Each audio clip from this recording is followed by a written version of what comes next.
welcome to the stage, Mike Zakarian.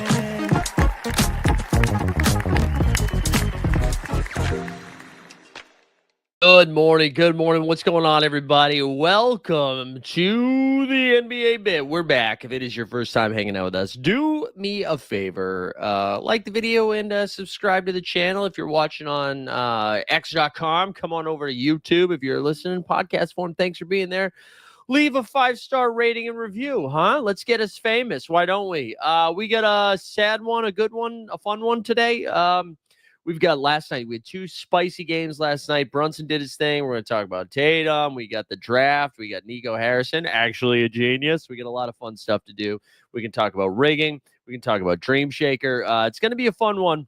Who do we got in the chat this morning? Chat's feisty. At least I'm not a Jazz fan. Regulators here. Common Man getting the W. Matty Harrison trying to debunk the rigged thing. We got DJP in the chat. Will your dad put the pipe down? Saying Celtics and Cavs in 7. Stan Love's in here. Let's go. We got Stubbs. DJP. Yeah, breaking jet. Poor Jazz, man. Who else? You got Maggie Carp. Can the Jazz please trade the good players? Yeah. Man, just what a wild day yesterday. Before we get into it, just a couple of housekeeping things. Appreciate everybody that tuned in to playback last night. We did the lottery live with the 89 Cavs, and Weisberg was out there. We get the NBA Bit this week, Tuesday through Friday, so we'll be back every day at 9 a.m. for the rest of the week. Today at 4 p.m. Eastern, Mr. Eddie Gonzalez is going to be my co-host today on Hoop Sense over on the Count the Dings channel. That's going to be at 4 o'clock. So go hang out with that. I don't know what else we got. That might be it. But that's a lot. That is a lot. So I'm not mad about it, you know. But let's get started. Let's start with the games, or I'll let the chat decide. You want to start with the games or you want to start with the lottery? I'll let you guys decide. The chat can dictate the show. You're in charge now. You are the captain now. You tell me what you want to do.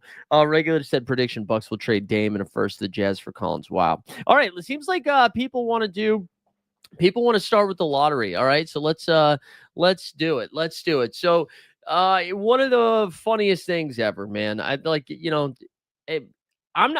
think it's rigged. Let me just say that. I don't think it's rigged.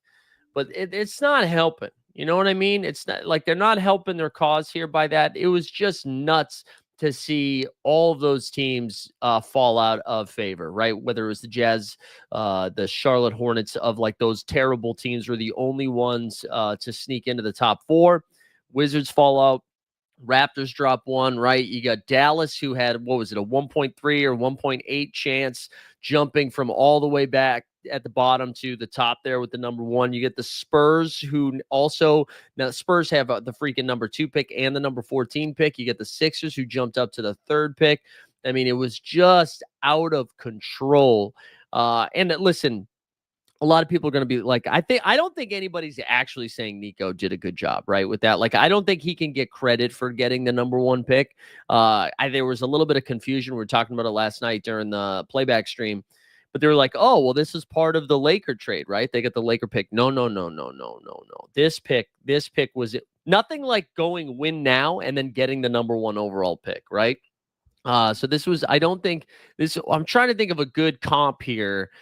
But this is like he fell ass backwards into this. And if you believe in the karma gods, if you believe in the basketball gods, God is Satan. All right, there you go. You can clip that. God is Satan. Because the Sixers, who last offseason victory lapped the hell out of everything, right? They were like, we did it, baby. We did it. We had the best offseason. We're going to be a top contending team in the East. And then cooked, right? And now they're rewarded with the 3 seed.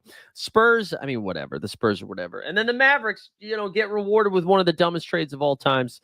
Waydad says, craziest part is the Heat were going to have the Dallas pick, but decided to make the playoffs instead and got embarrassed by the Cavs. Yeah. And also the Bulls. I think the Bulls were a coin flip away, and that all came down to Josh Giddey's 3, that like half court shot, right? I think so. There was every game matters. They say the regular season doesn't matter. Well, false. It does. Let's do the quick rundown though. So Mavs are going to have the first overall pick. Cooper Flagg, get ready. I know everybody was breaking down Cooper Flagg's response, being like, wait, did he smile? I don't know if he fucking smiled. Did he smile? I don't think he wants to go to Dallas at all. He hates Dallas. He hates Texas. He likes state taxes. You get the Spurs getting the second pick, then the Sixers, and then we mentioned the trio of trash: Hornets with the 4, Jazz with the 5, Wizards with the 6, and then Zion. Also, man, one of the funniest things about last night that I think gets lost in the sauce because the Dallas Mavericks, the opening. The Dallas Mavericks getting the number 1 pick was the headlining comic last night. But the opener, the MC, if you will, was Zion Williamson there to represent New Orleans. That's hilarious. I mean, Joe Dumars comes in and basically was like, we can't commit one way or the other to Zion, right? And then they're like, Zion, why don't you go show us who the future of the Pelicans are going to be? Why don't we send you there? That was hilarious. And then the Brooklyn Nets get the 8 seed. Congrats to Jordy Fernandez. He had a nice shine last night. The Houston Rock. Oh no, I'm sorry. We the North. Shut up the hello and welcome pod. They said we the 9th. I thought that was funny. They have the 9th pick. Houston Rockets with the 10 spot. The Blazers dropped to 11. Chicago Bulls 12. A-Town down. The Atlanta Hawks from the Sacramento Kings. They get the 13th pick, and then the San Antonio Spurs get the 14th. So that does it for that. What do we got here?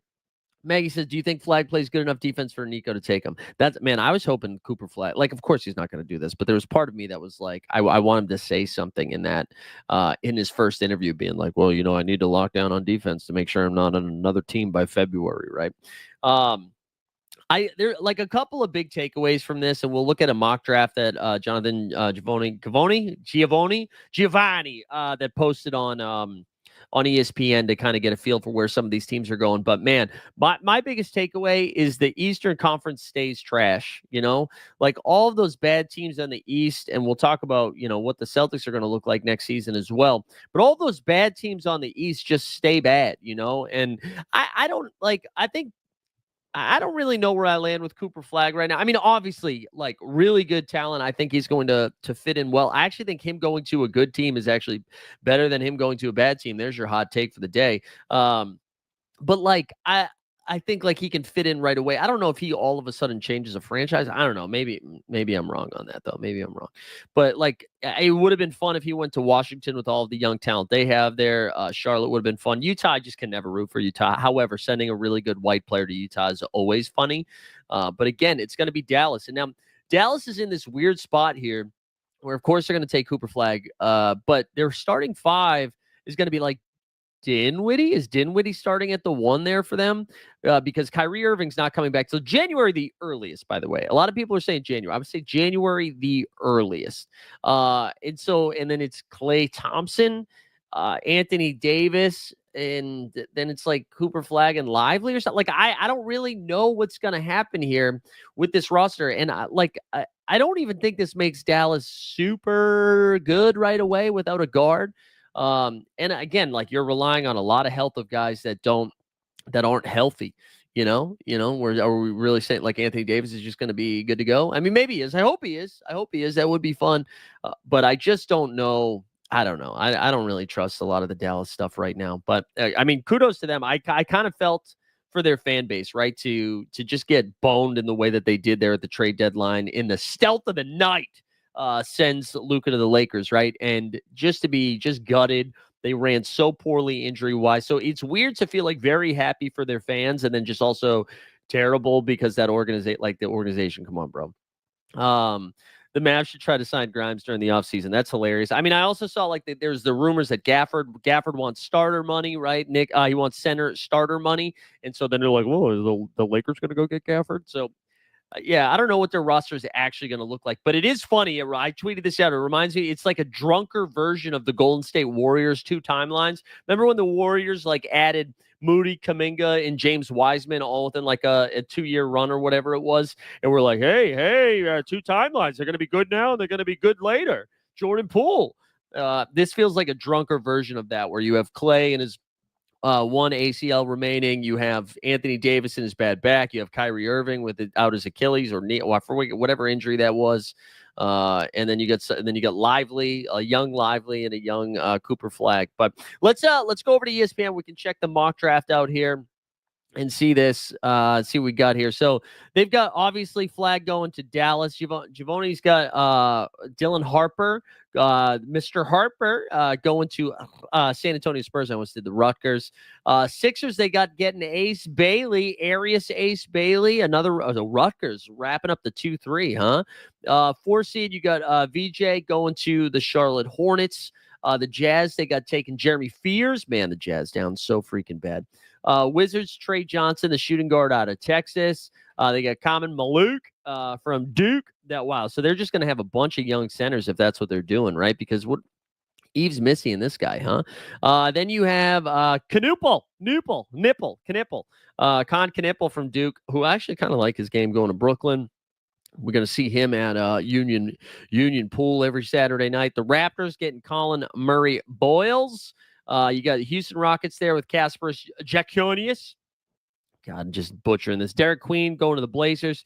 Igor going to the Bulls. And then rounding it out, Jace Richardson going to the Hawks. And then Carter Bryant going to the Spurs with their second pick via Atlanta. Spurs are pretty interesting, man. Do you think, because, man, they're just like racking up some of these assets. They still have some of Atlanta picks, I believe, right? Do you think we see San Antonio move some stuff around, man? Right? They could like move 2 lottery picks, 2nd and the 14th. They do have some salary in some of these guys, right? They can just like literally go get Giannis if they wanted to. Now, the Giannis stuff, the Giannis conversation is kind of bizarre. I mean, Shams like going on to ESPN being like, dude, breaking news, nothing's fucking changed. Right? Thanks, man. Thank you. Yeah. Get on McAfee. Let's get Windhorse on the phone. We need to report on this now that literally nothing has changed. Slow news cycle for the worldwide leader yesterday, but they really could, man. Like, you could include some contracts like Vassell. You've got like Keldon Big Body Johnson, right? If you could just, I mean, even Castle could be in there if they needed to, but I honestly would like a couple of lottery picks and then some young players. I don't know. They really could do it. And man, if you were somehow able to pair up Fox and Castle as your backcourt with Giannis and Wemby, and then just, I don't know, insert any fucking wing in there, and then all of a sudden San Antonio, I mean, becomes one of the most like challenging teams to score on, right?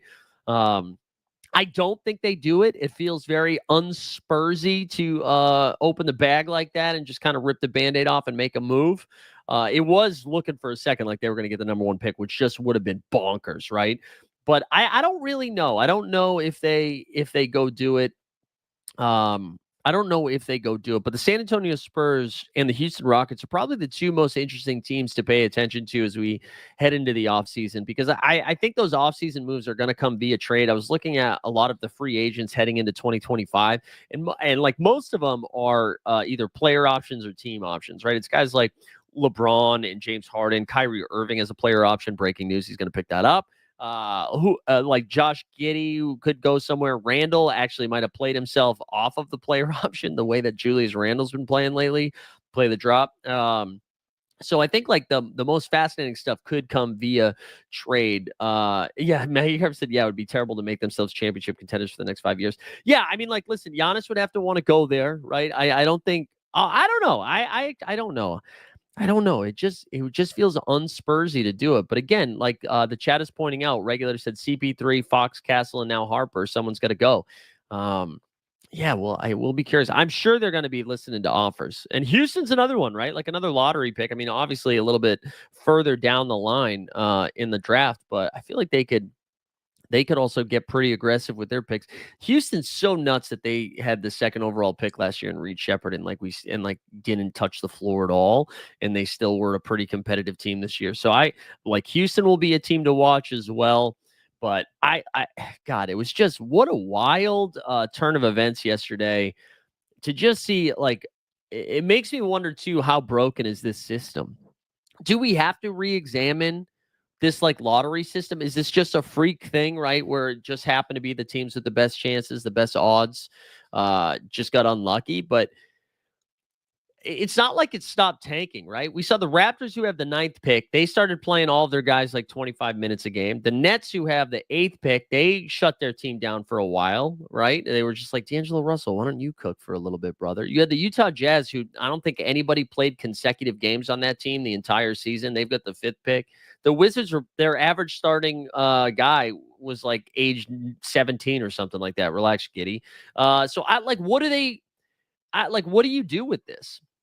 Do you adjust it? I mean, I don't know. The regulator said the current system creates multi-year tanking. Yeah, I don't know. I don't know.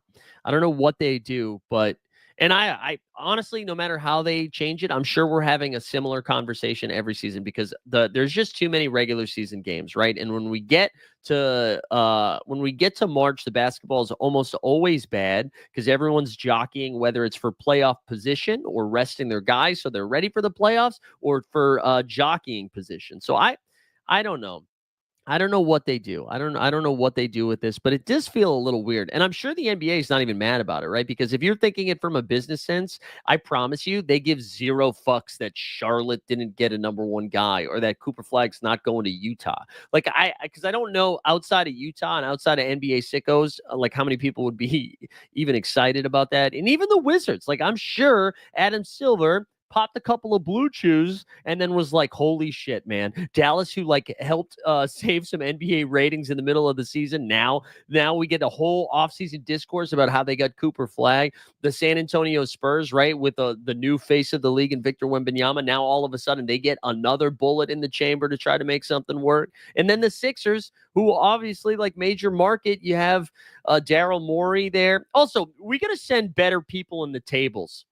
I don't need you to cut to the Dallas owners, just like two random white people being like, yeah. No, put some drunk ass fans in those tables. I don't need to see Daryl Morey with his head in his hands or Nick Nurse, although Nick Nurse not wearing his merch yesterday. Give me some like drunk ass people out there. Put the people that are outside Madison Square Garden, the Bing Bong Boys, throw them in there. Give me something real. I don't need people in suits fist pumping. No, thank you.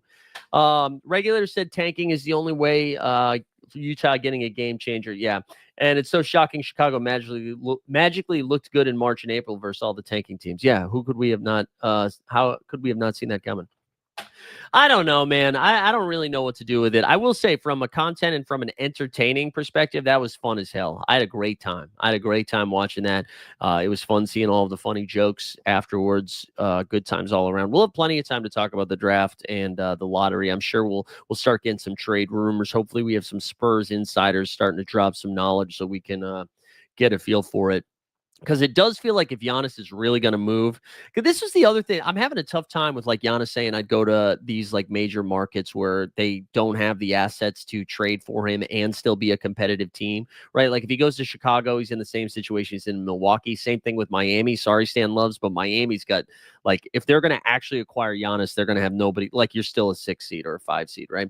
The Lakers don't have the numbers to make it work. Clippers don't have it's not going to happen. So to me personally, it's the Knicks, which I don't think will happen now, especially with what's going on in the playoffs. The Spurs and the Rockets; those are the only real teams that I think have the juice to make a big move like that. And so I guess the one interesting thing about yesterday's report was it was kind of like, oh, maybe he's open to some other teams besides the major markets. And if that is true, and I know OKC too. Sorry, I forgot about OKC. But I don't even think OKC is gonna. Well, I guess we'll find out tonight if OKC is interested in that. But we'll have to. Those seem to be like the only teams that will have a shot at them. And so we'll see.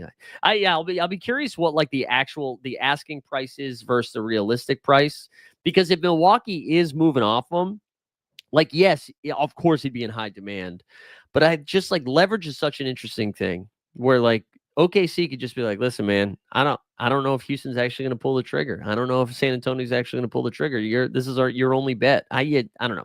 We'll see. We got plenty of offseason time to talk about that. We got to talk about last night.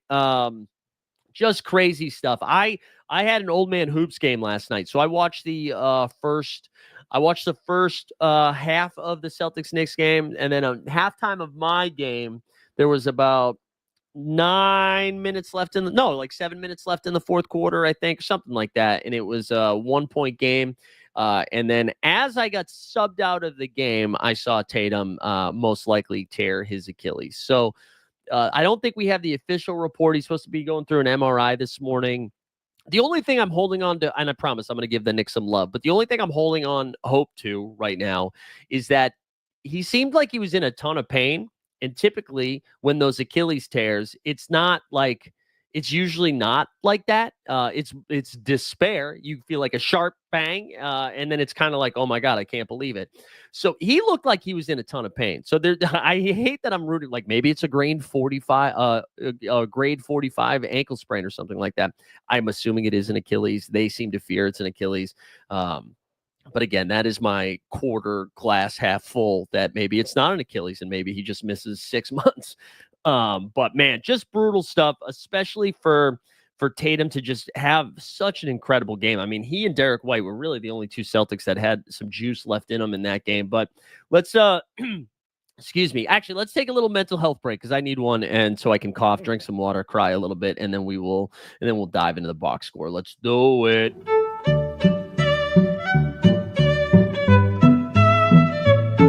But I'm just not going to do it, guys. And it feels good to not cave to the chat because I am the boss. Like I said earlier, I'm in charge today. I am in charge. You can't tell me what to do. All right. So Knicks get this W 121-113. Man, Brunson's just freaking awesome. Let's talk about the Knicks first. Brunson is freaking awesome, man.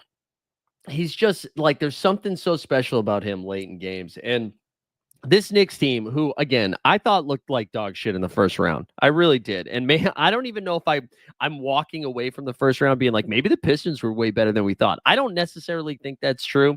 But what the Knicks do in crunch time in these close games, time and time again, is just really, really impressive.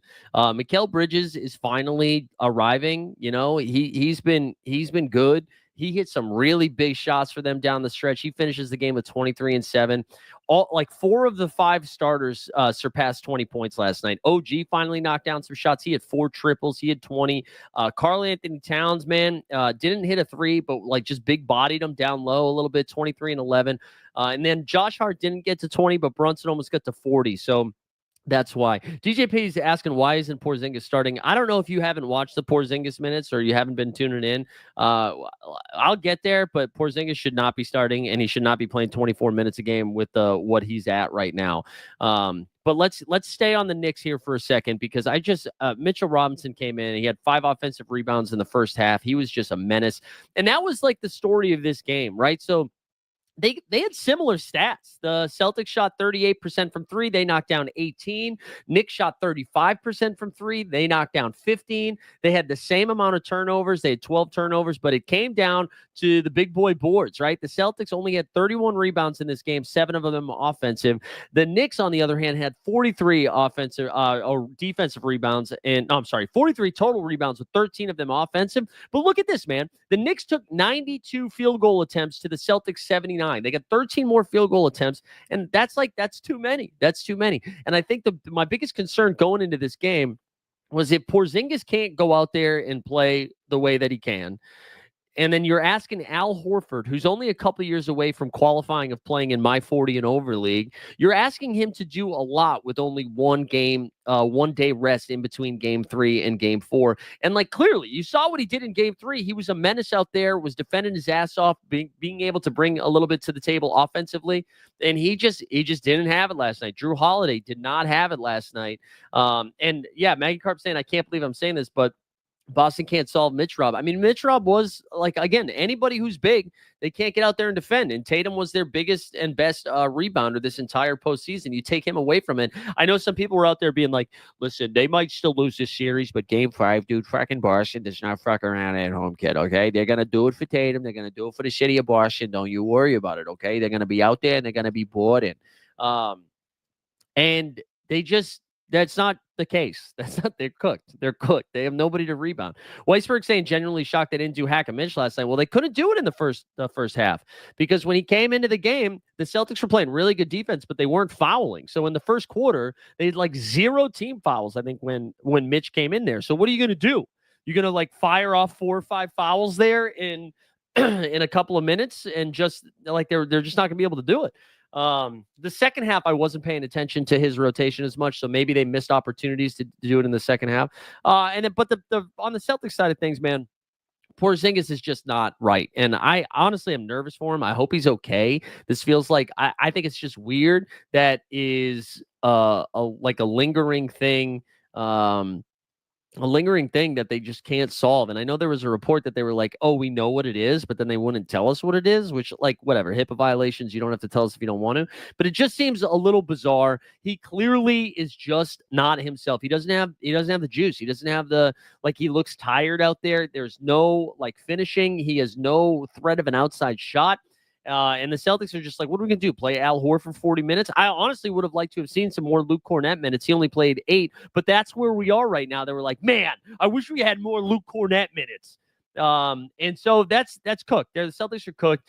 I also want to say, like, as a Celtics fan and as just a basketball fan, I am happy the Knicks kind of got out in front of the Celtics before the Tatum injury. Because I would have hated to be talking about this game if, like, the Celtics were up 6 when the injury happened. But this is a tale of two halves yet again. And I'm not trying to discredit the Knicks because I thought the Knicks hung tough in this one and they execute when it matters. But man, Celtics go out. Tatum was insane in this game. He really was so good. I feel like we haven't even talked about that yet. Tatum's game was just incredible before he went down. He finishes with 42 points in 8 boards, 4 dimes. He had 4 steals and 2 blocks. He wasn't even shooting a ton early in the first quarter. I think at one point he had like 4 boards, 4 points, 4 boards, like 2 steals, a block, and a assist or 2, all in like the first 9 minutes of the game. And then he closes his first quarter in an insane run. And he was awesome, man. He really was awesome. 7 for 16 from 3. Derek White was hot to start, right? He finishes the game 6 for 11 from 3, knocked down 4 of those in the first quarter. Then I think at the end of the first quarter also got fouled on a 3-point attempt. Like, he was just very aggressive early, was getting really good looks. JB, man, if you just look at these numbers, you would have been like, oh, Jaylen Brown, not too bad. 20 and 7. But he was just does not look right. And I'm sure we're going to get a LeBron-esque report here in the next couple of days after they're eliminated that Jaylen Brown was like playing on one leg. Because he doesn't look himself. Also, I got to say quickly, listen, you might call me a homer if you want. And I understand shitting on Jaylen Brown after a game like that. And I'm not saying Twitter needs to change. There were real people on Twitter last night saying they would rather have Zach LaVine over Jaylen Brown. And I just don't know. I think you have to tweet a picture when you do that, because I need to know what substance you're consuming when you say things like that. And listen, I know if you want to just look at box scores, you'd be like, well, the shooting percentage of Zach LaVine is kind of similar, if not more efficient, than what Jaylen Brown's doing out there. People are like, oh, Jaylen Brown turns the ball over more than Zach LaVine. That's a Googleable thing. He doesn't. He actually doesn't. You can look most recently, like this season, averaged, I think, less turnovers. I think Jaylen Brown averaged 2.1 a game, where LaVine was 2.7. In his career, he's averaged less. It's just bad. It's a bad take. It's clown take. And I just want you, if you are just a troll, do your troll shit. But just be honest with yourself. Be honest with yourself and with you're like, that's not a real analysis. That's not real analysis. All right. And you can be like, well, Jaylen Brown was he was drafted into a better spot. He was in better infrastructure. LaVine's been traded twice.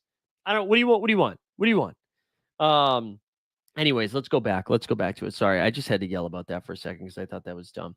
But man, we're looking at Knicks Pacers here. We are looking at Knicks Pacers at the Eastern Conference Finals. I think the most interesting thing on the Boston side of stuff now, if this is a torn regular doctor. This is copy paste. You want to know why I know this is copy paste? Because I saw this tweet and the guy can't spell Jason Tatum's name right. So I don't trust any Twitter doctors that also can't spell.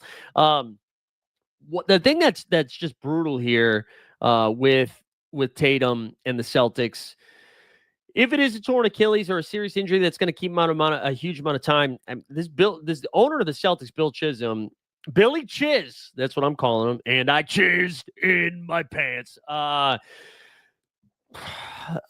He just spent like almost $7 billion, right? And now you've got a team that's getting knocked out in the second round of the playoffs, and you can blame the injury for sure if you want to, but the Celtics blew 3 of these 4 games on their own by just turning into clowns in the second half. And I don't know what it is about the Celtics offense where they have something that's so effective and so efficient in the first half that they all do crystal meth at halftime? Like, how do you just abandon everything that's been working? And I want to give a little bit of credit to the Knicks defense, but the Knicks defense isn't requiring you to dribble 4 times and then just throw a three. You know what I mean? Like, you can still pass. You can still fucking pass. But anyways, Bill Chisholm just dropped all this money. You are now going to get bounced in the second round. Your best player, first team All NBA, fringe MVP candidate, is most likely going to miss a significant chunk of time. There was already rumors that we knew, like, Sam Hauser is probably not going to be back, but now, like, one of or not both, if not both, of Drew Holiday and Kristaps Porzingis could both be gone as well.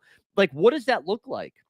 What does that look like for this team? And if there was ever time to do some cost cutting, it's like they've got the excuse built in. It's not even like they're punting on their fans, right? Because they're like, listen, man, we don't even have Tatum. So you know what we're gonna do? We're gonna pack it all in. We're gonna pack it all in. We're gonna take some time this offseason, and then we'll see what happens.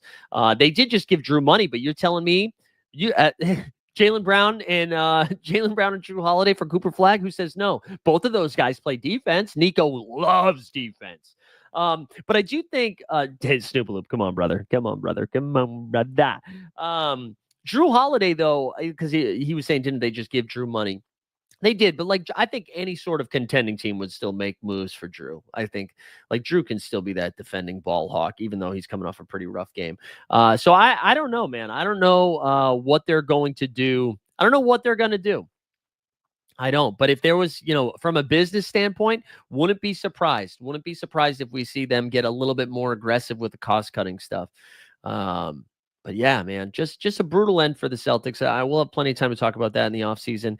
And again, who knows? Maybe they show up and play nutso in Game 5 and they get one back. But with Porzingis playing with one lung and Jaylen Brown playing with one leg and Tatum not playing at all, I just don't see them winning 3 consecutive games. They could get one, but maybe not 3 consecutive. Definitely not 3 consecutive. So, and speaking of not getting 3 consecutive, the Cavs are cooked too. The Cavs, that team letting go of the rope, that was like Memphis Grizzlies shit right there. That was Memphis Grizzlies shit where they just, I just got the crap kicked out of them. They weren't moving. We had weird DeAndre Hunter, Benedict Mathurin stuff. The Pacers were knocking down 3-pointers. Man, Miles Turner weirdly I don't think he has the prettiest shot, but Miles. All right, so here we go. Let me just try to figure this out. Miles Turner doesn't have the prettiest shot, but he has the prettiest makes. Does that make sense? I feel like when Miles Turner hits a 3, it just like falls from the sky and drops through the net. It's just like I've never seen him hit a 3 that touches rim. Pause. But he's awesome. Miles Turner, he was awesome knocking down those threes in that game. The Cavs do go home, so they do have the home court advantage. Maggie Carp saying free alpha in there that Spidey's going to play today. Yep, I think he's going to play, but he's not 100% healthy. Darius Garland, if you were just looking at the box score from Darius Garland in game 4, you're like, maybe he figured some stuff out. He does not look good. Any second half points that were scored from the Cavs, you can't take seriously because they were down 40. To me, that series is over too. So you're going to be looking at Pacers Knicks Eastern Conference Finals, which honestly is going to be very entertaining, and it's great for my best ball bags. Right, for best ball, nobody cares about this, but I'm going to say it. We only were able to do 23 teams into the dance. We advanced 13 into round 2, and we're either going to get somewhere between 3 or 5 into the next round, which is very exciting. We love that. Since they're 10-team pods, the fact that we're getting like 3 or 5 out of those, gonna be good. But anyways, that game 5 is tonight. Same thing, like I said about Boston. I can see Cleveland putting up a fight. Winning 3 in a row is tough. I just don't see it happening. And the way the Pacers are moving the ball, man, it's good. Maddie, I'll be honest. I barely know the 2025 draft class. I have not looked at the 2026 draft class yet. I'm locked in on this season. All right. I'm living in the moment. I'm living in the present. Let's talk about the other game last night. Let's go back over to, let's share screen and let's talk about Minnesota Golden State. And I got to tell you, aesthetically, this is bad. This is the Celtics Knicks game. Watching that one felt like, going to the MoMA, the Museum of Modern Art. We went to that. Watching Minnesota Golden State is like watching like a kindergarten paint by numbers type situation. It's gross. It is tough to watch that basketball. Golden State did get it. Like they say they lost by 7, right? Golden State, look at this crap, man. Look at this offense. 17 points in the third quarter. They outscored them by 22 in the third quarter. Ant-Man got super hot in the third. Went 6 for 11 from 3. He finished with 30 and 5. Dude, Julius Randle, back-to-back triple-doubles, and then he was like, fine, I don't want to do a triple-double today. I'll just score 31. He had 31 and 5. He's been awesome. But, I mean, the real story is Golden State just has no offense. Regulators saying apparently Butler was sick. Yeah, I didn't see any Butler reports. He only took 9 free throws in that game. He went 9 field goal attempts. I think he went 5 for 9, unless he took one late because I stopped watching at some point with like 4 minutes left. Let's see. No, 5 for 9. Played 34 minutes. He had 14 and 6. The only guy to get to 20-plus points was Mr. Kuminga. He had 23, 11 of those coming at the free throw line. Minnesota improves to 3-1. I got to tell you, Minnesota is such an interesting team. They feel like somebody that if they played the Charlotte Hornets, they'd play it in a one-possession game. But if they play the Thunder, they'd play it in a one-possession game. Like, no matter who they are playing, it is going to be like within reach there in the fourth quarter. But they now take a 3-1 lead. They go back home with a chance to close it out in Game 5. It doesn't sound like we're getting Steph Curry in Game 5, so my guess is maybe Game 6 or Game 7 if it happened.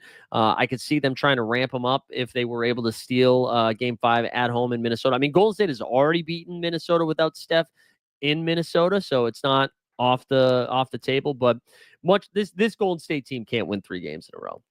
They can't. So we're looking at Minnesota making a return to the conference finals. We're looking at the Pacers making a return to the conference finals. And Stan, I can't believe I'm saying this.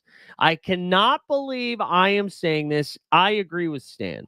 The winner of tonight's OKC Denver game will be the NBA champion. Stan, like a broken clock, baby. I agree with you, man. I think as we get to Game 5 tonight of OKC Denver, which is in OKC, I kind of do think whoever wins that series is coming out of the West and is probably winning a chip. Unless it's a close game in the fourth quarter, then the Knicks are going to win because, holy crap, whatever Jalen Brunson is doing. But, man, I agree with you. I think that is where we're at. Just to, before we get into Game 5, let's just a couple of things on Minnesota. Ant's awesome. Randall's awesome. McDaniels has been playing a little bit bigger. Also, they just got Rudy's been playing well.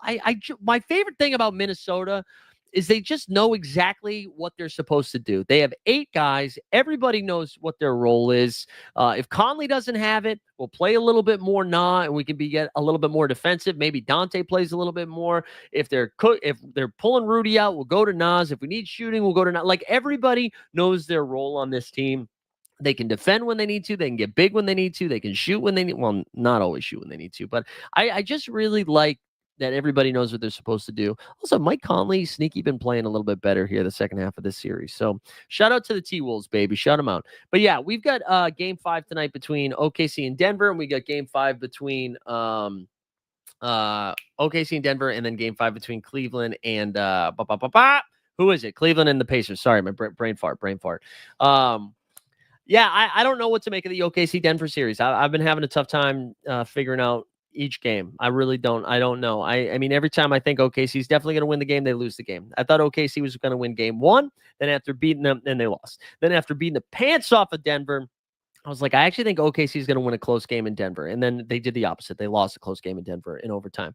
And then I was like, oh, my God, Denver's going to probably throw everything at them in Game 4, and we'll see. And then OKC, after blowing a lead, then just 11-0 run in that end of the third, early the fourth. Casey Wallace knocks down some threes. They play lockdown defense on the Nuggets. They can't allow. Is OKC the best team to ever defend Jokic? I mean, Jokic is turning the ball over more. He's taking more shots. He's missing more shots than he ever has in his career. His assist numbers are down a little bit. It's really, really fun. It's really fun defense, man. I mean, fun defense from OKC. And they're just selling out. They're like, hey, we're going to send 2 at you every time. We're going to make you move the ball around. We're going to make Michael Porter Jr. beat us. I want to shout out TST who called this out. Excuse me. Michael Porter Jr., I think, is averaging 17 plus at home in the playoffs and 11 on the road. So like now you're going to need a Michael Porter Jr. road game. Also, MPJ, man, let's do a Porter drop because MPJ has been battling it out. And I'm going to take like the whole offseason off from making fun of him because he's playing on one freaking shoulder right now. We're the Porters. We share the crowd of up and down performers. Throwing things and buzzer beater corners. And one of us is playing for the Warriors. We're juniors and we're the Porters. Yeah, regulators saying the Clippers did a good job on Joker. I mean, they did do a good job, but it's not what OKC's doing. I mean, he was still putting up crazy numbers and the impact in the game. I mean, Joker's been like tougher than the last couple of games. But we'll have to wait and see what tonight looks like. I think OKC should win this game tonight, but this is boring, but I got no take, man. I have no idea. I think if Jamal gets going, OKC wins this game. Denver wins this game. And if he doesn't, OKC does. There's your take. Waiting for a Chet Holmgren game. I feel like Chet, who has, provided some help defensively, has been kind of MIA on the offensive end. And I feel like he's got advantages on the offensive end. And we just haven't seen it yet. I mean, I think if you're a Denver fan, the thing you can bank on is like, is Joker really going to have 3 bad games in a row? Right? I don't know. I wouldn't bet on that. And if OKC, you're like, man, we got to do it. Wow. Is it 10.5? I haven't even looked at the spread for tonight. Let's see what the 2 spreads are. So we have OKC is OKC favored by 10.5, and Cleveland's favored by 7.5. So listen, Donovan Mitchell is for sure playing tonight. If Cleveland is favored by 7.5, he is for sure playing. There's no way that line would be that. I also think I want to bet the away teams on both of these. Cleveland by 7.5. I don't know if this Cleveland team can beat anybody by 7.5 right now. And then OKC by 10.5 feels like a lot too. Interesting. Huh. Yeah, I'm gonna go ahead and say I'm gonna bet. I'd bet and this is not financial advice, but I would bet the away teams on both. But I kind of think OKC wins this game, and I think Indiana closes out. That's what I would take. There. But I got to tell you, like outside of that brutal Tatum injury, I really have enjoyed. I've enjoyed these playoffs. These games have been awesome. Like that, if the Celtics just lose and Tatum doesn't do whatever just happened to him. I'd be bummed out that my favorite team lost, but that's just good basketball. It's just good basketball all around, and I'm excited, man. I'm excited. Also, I think I am at the point where I'm excited for no longer to have 2 games a night. I'm tired, guys. I don't know how you guys feel. I feel like during the regular season, I could just take a Thursday night off and not watch. Just be like, whatever, dude. I'll catch up. I'll catch the highlights. And I can't do that in the playoffs. We're watching every single game, and I'm just sleepy, man. I'm sleepy. Went to bed at like 1 a.m. 1 a.m. after a wedding weekend, and I had a late 40-plus game last night, a 9:15 start time again. It's criminal. It's freaking criminal. Anything else we got to do here? I was gonna make fun of for you Top Shot, bro. Actually, you know what? We'll do a Top Shot minute here. We'll do a Top Shot minute. Let's start with this. Well, the Top Shot streets are a dangerous place, so you better tune in to a credible face like this one. Yeah, this one. And you know he's not alone, and they're coming in hot. We got a Lake So Stan and a guy who really likes baseball. I don't know why he likes baseball.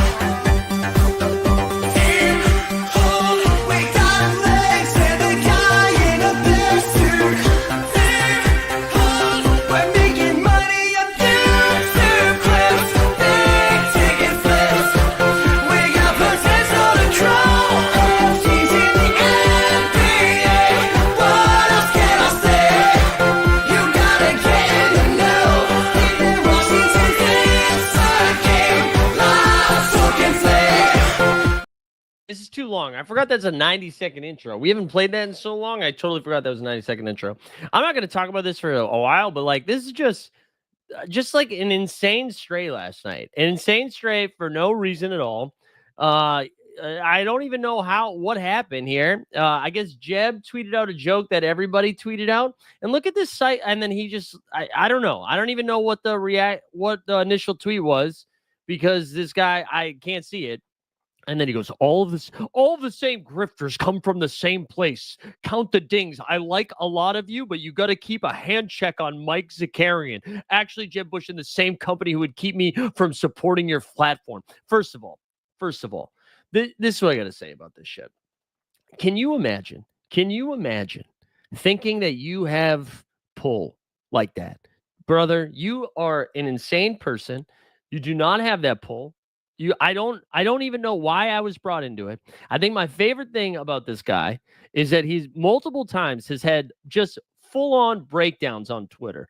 Early Top Shot days, I remember he did like a 45-minute video crying because he didn't get packs to give out. He's done it multiple times. But my favorite thing about him is every time people work for him, he doesn't pay them. And then they end up doing content for us because he just would not pay them. That's like his thing. So it's just very funny to put me in as a grifter when he just like straight up doesn't pay people. This guy is such a fucking dork. I mean, like, I couldn't believe it. I was like, why did I catch this stray? I felt like the 50 Cent meme. Like, look at this. Look at that. Oh, Chicago Bulls captain. Let's go. There we go, Dream. Let's go, Dream. Let's see. We still got that. Oh, Harrison Barnes, baby. Let's get that Harry Barnes. I don't understand, man. Don't understand. I just thought that was so funny, man. Just like random ass thing. Yeah, but I know I did. I saw that. I also made fun of Jeb for that. I did. I also was like, what are we doing here? But he did like 19 people. I saw that tweet like a bunch of times. It's just like, man, just dude, focus on retweeting all the giveaways, man. You know, you don't have to worry about me. You don't have to worry about me, Dream Shaker. You don't, dude. Also, if you go through I got a DM history with him where he's just like, man, I hope I can follow in your footsteps someday. Like, you know, what are you gonna do? You gonna blow me or you gonna use your teeth? What are you doing, buddy? Anyways, that's it. That's it on that. I just thought that was so funny. That was just the second I was done with it. He was like, what are we doing? Yeah, I know. It was crazy, man. It is crazy. Listen, when there's only 9 people left in Top Shot, you got to grind. You got to grind the edges, man. You got to grind the edges.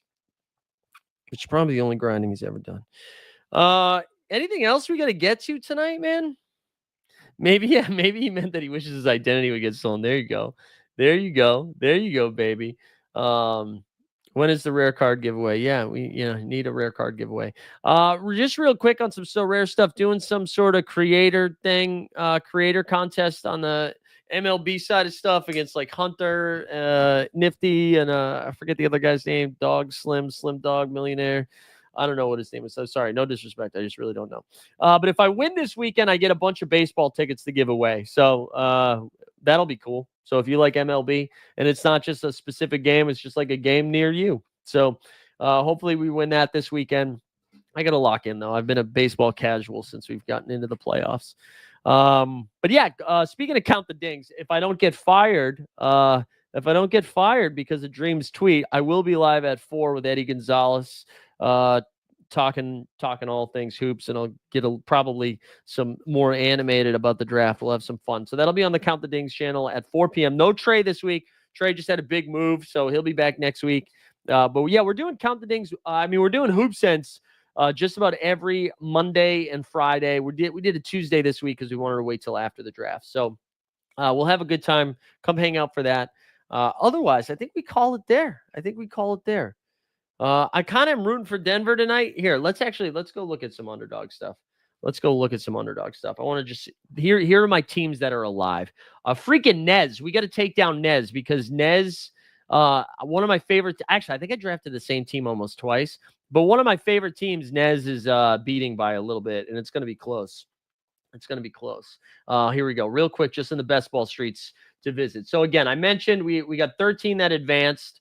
Right now we have 3 moving on. We got a 4th one in second. That's against Nez. But we get some fun ones though. This one here, this is my favorite. We're at 890. Got to hold off Best Ball Viper, but we got 4 Knicks, 3 Wolves, and 2 Denver Nuggets. So we got Brunson, Ant-Man, and Hart, and Russell Westbrook for our guards. For our wings, we've got Mikal, Kawhi, who's already been ruled, is already out, and then Jaden McDaniels. And then we got 3 bigs. We got the Joker, we got the Catman, and Naz Reid. So that's a real fun one. That's got like real finals potential if Minnesota could get going. This one has 3 Knicks, 2 Wolves, and 2 Dubs. This one's not as spicy. It's just got Ant-Man, Hart, Steph, who's dead. And then for wings, it's Mikal Bridges, Jimmy Butler was holding on there, and then Cat and Rudy. So that's not really going to make any noise. And then 3 Nugs with 2 Pacers, but I'm not going to look at that one, although I guess that's still technically live. But this is the other one that's 4 Knicks, 3 Denver Nuggets, and 2 Wolves. And we're chasing Nez. We're down 25 points. We've got Brunson, Hart, and Ant-Man and Russ. Then we have Bridges and Gordon, and then Joker, Cat, and Naz. And he's got Randall. That's been the difference maker there. He's got a Brunson, Murray, Ant-Man, Russ with Porter Jr., Randall, and Gordon, and then Joker. So outside shot at catching them, but I don't think it's happening. But would love to just have at least one, at least one make it to the finals. I think we had one make it to the finals last season. But we need to, I think we'll at least break even after this round, unless anything weird happens. But assuming most of these series end in 5 games outside of Denver, OKC. So we'll have to wait and see. Anyways, guys, we're going to call it there. Appreciate you guys tuning in. We'll be back again, 4 p.m. on the Count the Dings YouTube channel. Otherwise, we'll be right back here tomorrow morning at 9 a.m. Eastern. Tatum, get well soon. Congrats to the Bing Bong Boys. Congrats to the Wolves. Let's get Denver a win. I think if Denver wins, it's just better for content, So go Nuggets, baby, and Cavs, RIP. We out, skis.